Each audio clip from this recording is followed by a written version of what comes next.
उल्हासनगरमध्ये नागरिकांच्या घरात मोठ्या प्रमाणात शिरले पाणी। 200 ते 250 नागरिकांच्या घरात शिरले पाणी। उल्हासनगरमध्ये सकाळपासूनच मुसळधार पाऊस सुरू असल्याने पावसाचे पाणी नागरिकांच्या घरात मोठ्या प्रमाणात शिरले। कॅम्प 4 मधील भरतनगर भागातील नागरिकांच्या घरात मोठ्या प्रमाणात पाणी शिरल्याने 200 ते 250 घरांमध्ये पावसाचे पाणी शिरले। घरात पाणी शिरल्याने नागरिकांचे मोठे हाल झाले असून घरातील साहित्यांचे देखील मोठ्या प्रमाणात नुकसान झाले आहे। घरांमध्ये साचलेले पाणी उपसण्याचे काम नागरिक करत आहेत। मुख्य संपादक संजय भाऊ वाघोदे, युगांधर, महाराष्ट्र न्यूज, उल्हासनगर।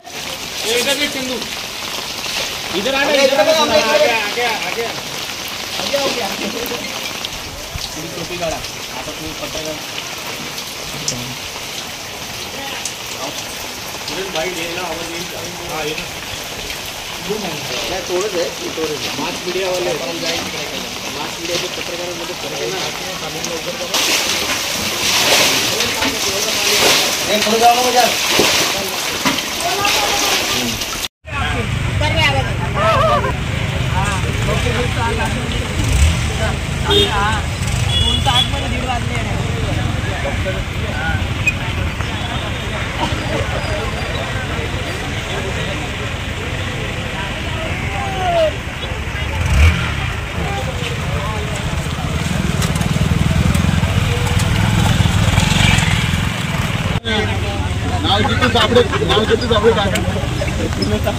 मध्ये गेलं का पाणी? मध्ये काल रात्रीपासूनच पाणी शिरलेलं आहे। सकाळी पावसाचा दर जास्त वाढल्यामुळं लोकांच्या घरामध्ये आता सकाळी जास्तच पाणी शिरलेलं आहे।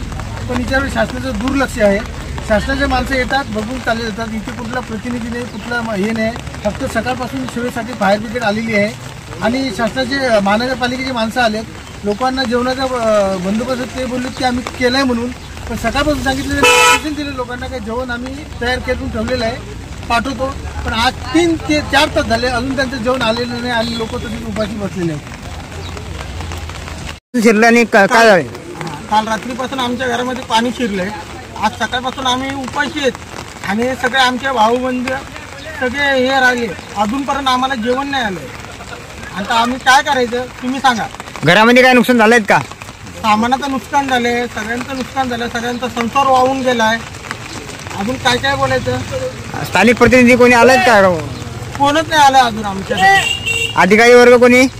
कोणच नाही। फक्त आम्हाला फायर ब्रिगेड आणि महानगरपालिकेने आम्हाला हे केलेलं आहे। जेवणाचं सांगितलं पण जेवण आलेलं नाही। जेवण बोलले 1 घंट्यामध्ये येतं, अजून नाही आलं। टाइम पण झाला।